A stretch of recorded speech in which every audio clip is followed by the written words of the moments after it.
All right, so that's it as far as sort of like the basic building block APIs. Now I want to switch gears a little bit and talk about AutoML. So all of these APIs that I just discussed, translate vision, natural language, and video intelligence, are backed by these pre-trained models, like I said, right? It's great because you don't have to worry about the training, right? That's very useful stuff.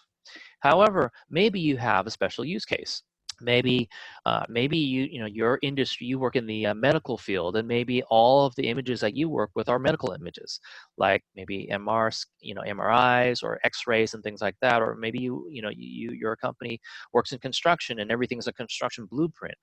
Our pre-trained model, while it can recognize a bird, a dog, a plane, a cat, a puppy, and a muffin, it's not trained to do medical images or uh, construction blueprints, right? So you can use the AutoML feature of the Vision API to customize our API for that type of data.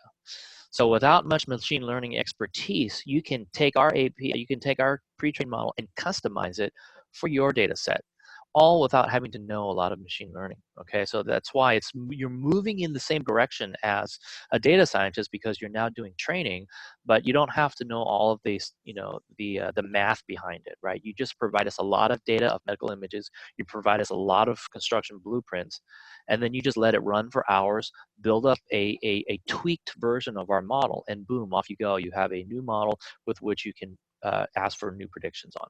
Okay, so how does it work? It's pretty basic, as you expect. Since you've already seen kind of how it works, you have to get your training data ready. You have to create your data set. You have to import all the training data into the data set. Then you train your model. Then you test your model, and then you can make predictions on it, just as if you did it using TensorFlow or PyTorch. So it's pretty great. Um, so that's AutoML. And then I also mentioned the ML engine. So, one more step to the right, if AutoML still doesn't do what you want and you're ready to start building and training your own models, but you don't want to think about the hardware behind it, that's what ML engine is all about, to give you that infrastructure.